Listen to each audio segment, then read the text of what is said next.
আজকে ভোটের দিন তো আজকে কোনো কিছু না থাকা অবস্থায় তো আমি একবারে নিয়ে নিলাম একটু খুদ এবং ভুসি। মাঝে সাঝে ছাগলগুলাকে এগুলো দেওয়া হয়, তারপরেও খুদ এবং ভুসি খুব কম দেওয়া হয়, তারপরেও দিয়ে দিলাম। আর অনেক দিন থেকে আমার ভিডিও বানানো হচ্ছে না, কারণ খুবই ব্যস্ততার মধ্যে আছি। এমনিতেই মনে করেন যে বাচ্চা কাচ্চা নিয়ে কাজের চাপে মোবাইলটা তেমন ধরতেই পারি না, তেমন ভিডিও বানাতেও পারি না। তারপরেও অনেক কষ্ট করে আজকে যখন ছুটি পেলাম, ছুটি অবস্থায় ভিডিও বানিয়ে নিলাম। আসলে ভোটের জন্য একদিন ছুটি পেলাম, তো শুক্র শনি দুই দিনই অবশ্য ছুটি, তারপর আজকে ভিডিওটা বানিয়ে নিলাম। তো এর মধ্যে আমার সাথে একটা ঘটনা ঘটে গেছে। আমি যখন গামলাটা নিয়ে খুদটা গামলার ভিতর দিই, তো গামলা নিয়ে খুদটা দেওয়ার পরে আমি যখন ভুসি নিয়ে আসতে যাই, মানে একসাথে মিক্স করতে যাই, তখনই মানে ওই তোতাপুরি ওই ছাগলটা এসে মানে একদম পায়ের পা দিয়ে সরাসরি একদম মানে গামলার উপর দিয়ে দিয়েছে। তো ওখান থেকে সব মানে প্রায় হাফ কেজি মতন খুদ ছিল, সব নিচে পড়ে গেছে। তো ওখান থেকে আমি আবার কিছুটা তুলে আবার মানে চারির উপরে দিয়ে রাখছিলাম। এবার চারির উপরে রেখে একদম মানে ওই পাশে বাছুর ছিল, বাছুর আবার মুখ দিয়ে টেনে ও আবার তার মতো নিজে আবার গোয়ালের মধ্যে অর্ধেক ফেলে দিয়েছে। ওখানে আবার 250 গ্রাম পড়ে গেছে।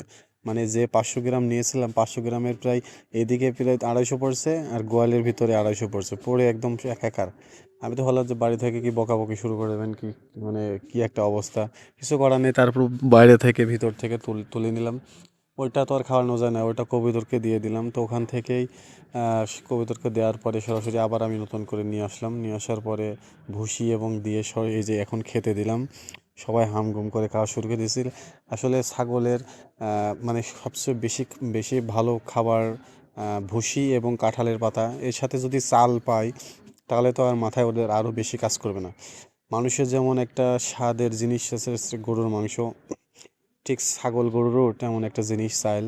তো সব থেকে চাইল ভুসি গম এগুলোই বেশি খায়, মানে চোখের সামনে দেখলেই মানে একদম তাদের মাথায় কাজ করে না, এমন একটা অবস্থা। এর মধ্যে আমার ব্রয়লার মুরগি যে 5-6টা আছে, মানে 1 মাস হয়ে গেছে, কিছু কিছু মুরগি সেগুলো বড়ই হচ্ছে না। ব্রয়লার মুরগিগুলা বাইরে বের করে দিয়েছি, কি করব। কারণ মানে যে সাইডে ঘর ওই সাইডে রোদ খুবই কম পড়ে, তাই ঘরটা ঘুরিয়ে দিয়েছি। আর কিছু কিছু বেশ বাইরে বের করে দিয়েছি। বুঝতে পারলাম না এই সিজনে অনেকগুলা মুরগিগুলো আমাদের অসুখ হয়ে মারা যাচ্ছে। তাই কি আর করার, অনেক ওষুধ খাওয়ানো হচ্ছে।